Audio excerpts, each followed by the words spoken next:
Fala galera, eu sou o Jackson e esse é o nosso canal Express Code. No último vídeo a gente começou a ver aí sobre estruturas de dados, certo? E a gente falou, né, nesse primeiro vídeo sobre estruturas de dados, mais especificamente sobre arrays. E eu falei também nesse primeiro vídeo que a gente, na verdade, vai falar sobre arrays, listas e listas ligadas, né? Então, essa é uma continuação do vídeo anterior. E, né, se você ainda não viu o vídeo anterior, clica no card aí. Inclusive, no card provavelmente vai ter também os links para a playlist de lógica de programação, que é a primeira playlist que a gente fez aqui no canal, né? Então, realmente, se você não viu ainda, é muito importante que você veja primeiro.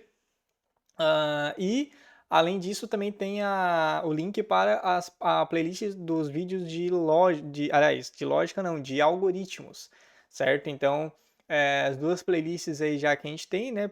Lógica de programação e algoritmos. Então, realmente é muito importante que você já tenha visto esses vídeos primeiro para continuar, para não pegar as coisas pela metade, né? Para conseguir dar continuidade nos vídeos.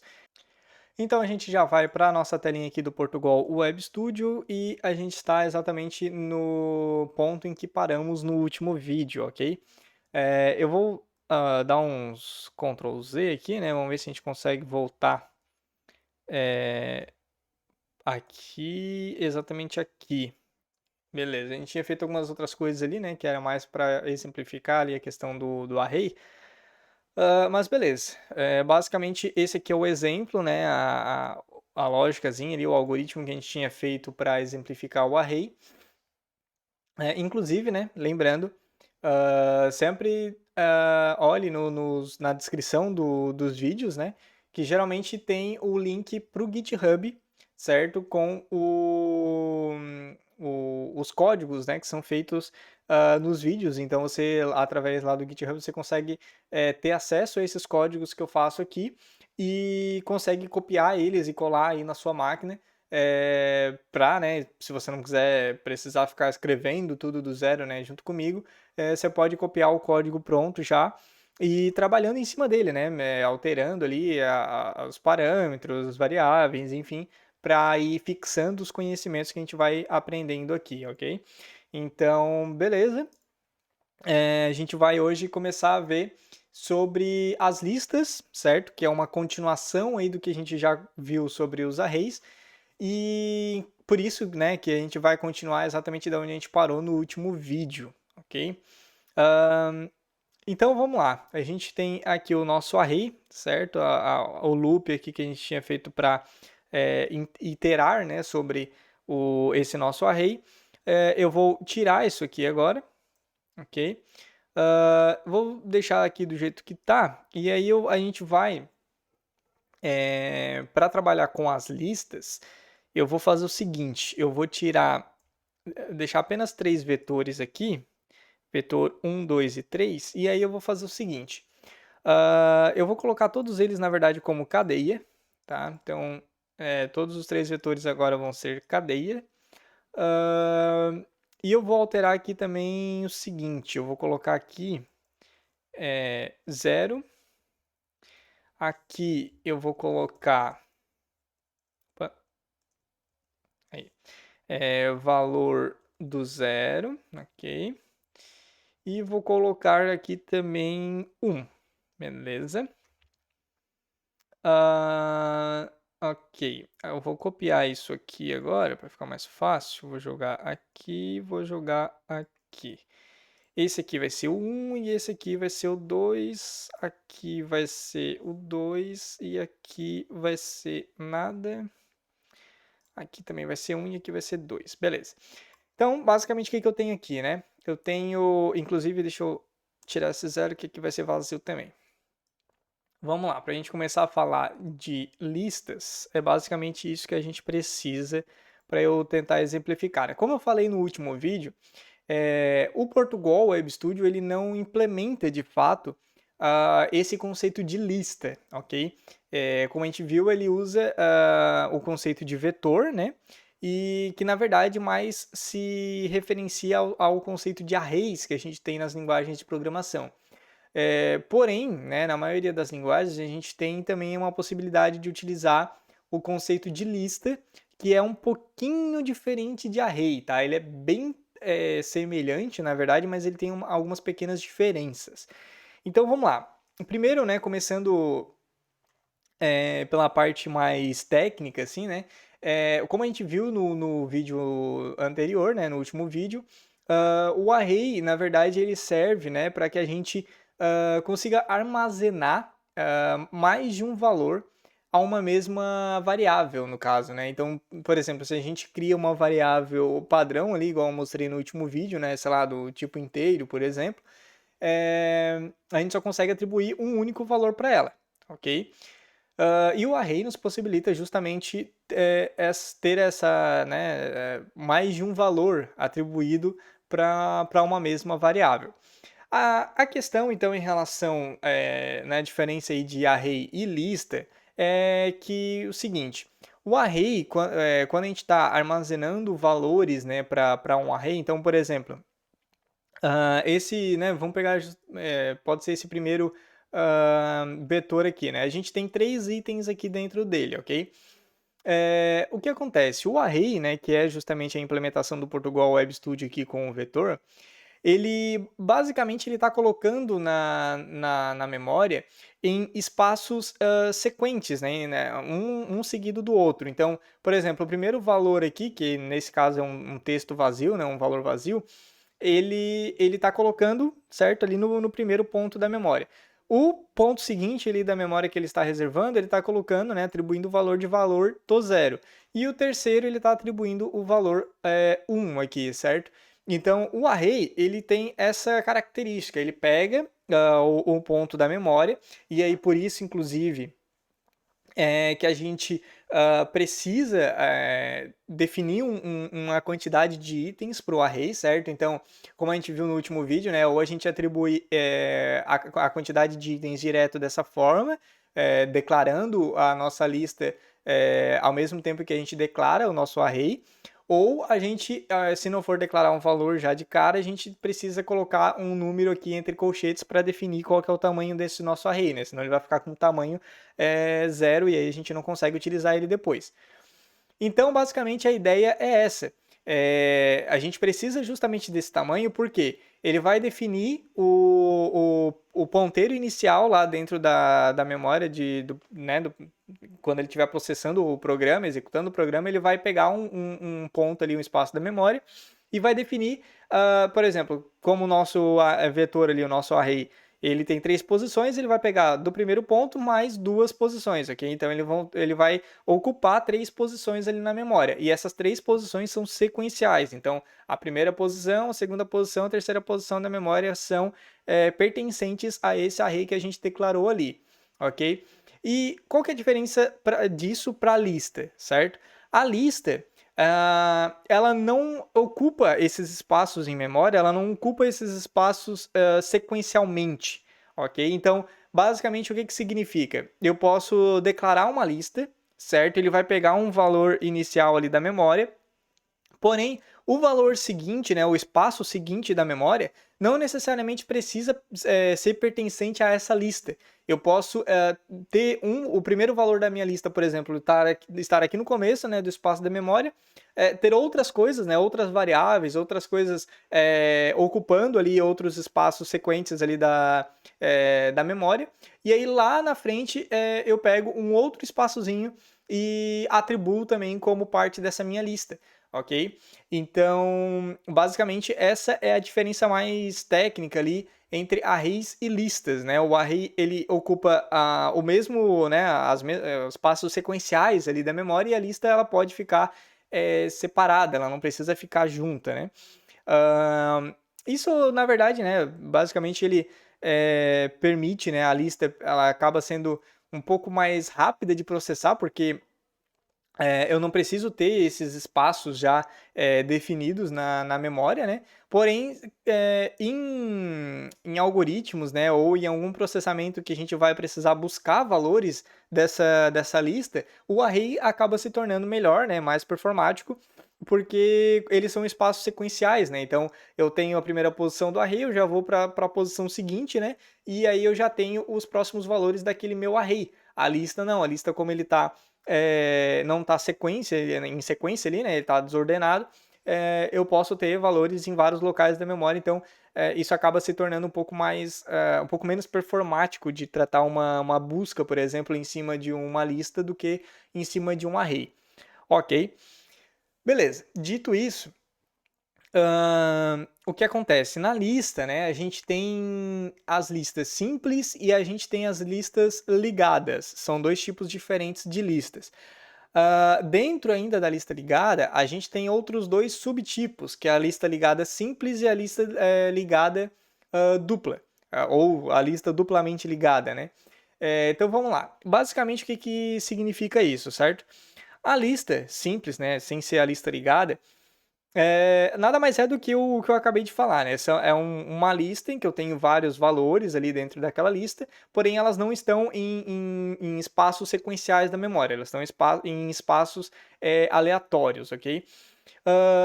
Porém, eu não tenho digamos assim, um vínculo, né, entre eu tenho o meu primeiro elemento da lista aqui e o meu segundo elemento da lista aqui.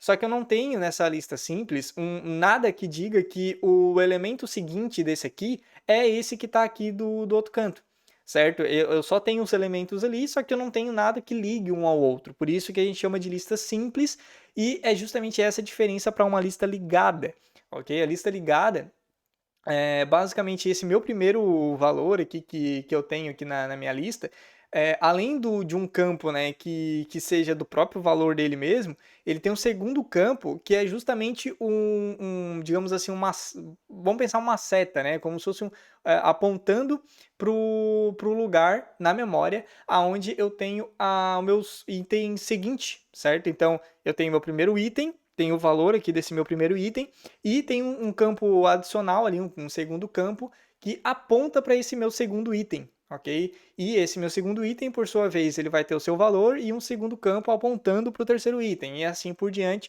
até a gente chegar no fim da nossa lista, né? Então, isso seria o conceito de uma lista ligada. E no caso, né, uma lista ligada simples também. E aí, a última conceito que eu falei, que é a lista duplamente ligada, ela segue essa mesma ideia da lista ligada, porém, ao invés de ela ter apenas o campo ali, né, no primeiro item da lista, ela vai ter o campo e o segundo campo apontando para o item seguinte, ela, além desse segundo campo apontando para o item seguinte, ela teria um primeiro campo apontando para o item anterior. Então ela tá, por isso que é duplamente ligada, né? A gente tem um item aqui no meio, ele está ligado ao item seguinte e ligado ao item anterior. Na lista, sim, na lista ligada simples, né? Eu não tenho essa ligação com o item anterior, certo? Então eu tenho o meu primeiro item ligando com o segundo, esse segundo ele só vai ter a ligação com o terceiro, ele não consegue ter a ligação de volta com o primeiro, ok? Então, esses são os três tipos de lista, basicamente, que a gente tem, que são, né, como eu falei, muito semelhantes a um array, porém com essas particularidades, né, com essas diferençazinhas, principalmente em relação aos itens, né, dessa lista estarem em lugares aleatórios da memória, e aí tem essa diferença entre a lista em que um item não tem nenhuma ligação com a outra, né, a gente não consegue descobrir onde o outro item está, e entre as listas ligadas, né, a gente tem tanto a lista ligada simples, em que a gente só sabe qual que é o endereço do próximo item, e a lista duplamente ligada, em que a gente sabe, além do endereço do próximo item, o endereço do item anterior, ok? Então, beleza, falado aí essa parte mais técnica, né, da diferença aí, as semelhanças e as diferenças entre arrays, listas ligadas, duplamente ligadas, enfim. Eu vou mostrar aqui no código, né, como eu falei, por mais que o Portugal Web Studio não implemente de fato esses conceitos de listas, né, apenas o conceito de array, eu vou tentar mostrar aqui, pelo menos, essa ideia, assim, mais ou menos, né, de como que seria na prática esse conceito de listas, certo? Principalmente o conceito de lista ligada. Porque basicamente a lista simples, né, sem ser a lista ligada, Como eu falei, ela é muito semelhante de fato ao array. Talvez a única coisa que a gente poderia, que na verdade não daria para mostrar aqui no Portugal Web Studio também, mas, por exemplo, se o Portugal Web Studio tivesse a implementação da lista, né, eu poderia, por exemplo, vir aqui no vetor 1 e dizer que ele é do tamanho 3, certo? Porque eu declarei aqui 3 itens. Só que se esse vetor aqui fosse a implementação de uma lista e não de um array, eu poderia em qualquer parte do meu código aqui posterior, eu poderia ir lá e dizer que o meu vetor 1, né, que se fosse uma lista, eu poderia dizer que ele é do tamanho 4, por exemplo, certo? Então, ou seja, eu poderia, se ele é do tamanho 3, eu tenho aqui minhas posições 0, 1 e 2, né? Então, deixa eu até tirar aqui. Ele tem 3 itens. Então, eu tenho a posição 0, a posição 1 e a posição 2. Se fosse uma lista e não um array, eu poderia vir aqui no vetor 1. Né, eu posso, evidentemente, atribuir um valor para a posição 0, para a posição 1, para a posição 2, né, porque são as três posições que eu tenho aqui. Mas eu poderia vir aqui e atribuir um valor para a posição 4, por exemplo. Ok? Mas nesse caso não poderia, né? Inclusive, eu posso até tentar aqui, mas se eu colocar aqui, por exemplo, 4 e tentar executar, ele vai me dar um erro. Aliás, ele está dando esse outro erro aqui antes, né? Deixa eu até tirar isso aqui primeiro. Ok. Agora sim ele está dando erro, dizendo que, né, como a gente já tinha visto, não é possível atribuir valor a uma variável não declarada. Por quê? Porque a implementação de vetor aqui do Portugal Web Studio é a implementação de um array, na verdade, não de uma lista. Então eu não conseguiria fazer isso aqui. Porém, a ideia da lista é justamente essa, que a gente, justamente pelo fato de ele não ter, né, as posições sequenciais na memória, a gente consegue aumentar ou diminuir o tamanho dessa nossa lista em qualquer momento, né? Consegue incluir elementos, remover elementos em qualquer elemento, aliás, em qualquer momento. Sem se preocupar com o tamanho inicial da nossa lista. Né? Então, basicamente, essa é a principal diferença entre a lista e o array, a lista simples e o array. Né? Mas em relação às listas ligadas, por exemplo, que é o que a gente vai mostrar aqui, seria mais ou menos essa a ideia. Tá? Vamos pensar aqui que a gente tem o vetor 1, o vetor 2 e vetor 3. Então, esses são os nossos valores, né? E aí vamos tentar esquecer por um momento que a gente está falando de array aqui, tá? Que a implementação do Portugal Web Studio são arrays. Vamos pensar como se fosse listas, ok? Seguindo essa ideia que eu acabei de passar agora da lista ligada. Basicamente, o que acontece aqui seria o seguinte. Eu vou até tirar aqui esse... Na verdade, eu vou deixar comentado, tá? Por enquanto, esse tamanho array aqui. E aí eu vou fazer o seguinte, tá? Para esse meu array, eu vou atribuir aqui os valores vetor 1, vetor 2 e vetor 3. Só que na verdade, né, para não confundir e ficar mais fácil, eu vou chamar esse aqui de lista, ok? E aqui eu vou deixar como vetor 1, 2 e 3 mesmo, mas enfim, o importante é pensar que isso aqui como se fosse uma lista e não um array, ok? Então agora é uma lista, não mais um array, a gente está falando da lista. Beleza, eu tenho então a minha lista, que no primeiro item, né, da nossa lista aqui a gente tem o vetor 1, no segundo tem o vetor 2, no terceiro tem o vetor 3. Aí, no lugar disso aqui, eu vou fazer o seguinte, eu vou colocar aqui um escreva. Vou colocar aqui, exemplo de uma lista ligada, ok? Colocar aqui o nosso barra N para quebrar a linha, né? Ficar mais fácil de enxergar. E aí eu vou fazer o seguinte, eu vou criar uma variável chamada pos, ou na verdade eu vou botar posição mesmo, para ficar mais claro de entender. E aí eu vou usar uma outra biblioteca aqui, que é a tipos, ok? Então, ao invés da útil, a gente vai usar a biblioteca tipos. E basicamente, o que essa biblioteca faz? Ela tem várias funções, vários métodos dentro dela, que vão fazer conversões de tipos, tá? Basicamente. Então, eu vou usar aqui, por exemplo, a função chamada cadeia, underline para, underline inteiro, ok? E vou passar por parâmetro o que eu quero converter aqui. Então, basicamente, né, como o próprio nome da função é bem claro aqui, ele vai receber como parâmetro um valor do tipo cadeia, ok? Ou seja, um texto, e ele vai tentar converter esse texto para um valor do tipo inteiro, ok? Ele vai tentar fazer essa conversão. É claro que, né, basicamente, se eu pegar e passar sei lá, um texto qualquer, como por exemplo aqui esse valor de zero, ele não vai conseguir converter isso aqui para um inteiro porque não é um número, certo? Ele só conseguiria converter esses casos aqui em que, por mais que eu tenha um texto, o que está nesse texto são números, tá? Então, isso ele consegue converter para um valor do tipo inteiro. E essa função, na verdade, ele recebe dois parâmetros, ok? O primeiro parâmetro, eu vou fazer o seguinte, eu vou passar a minha lista na posição 2 aqui, ok? E o segundo parâmetro, eu vou passar o número 10, por quê? Porque ele tem três tipos de segundo parâmetro que a gente pode passar, que é 2, 10 ou 16.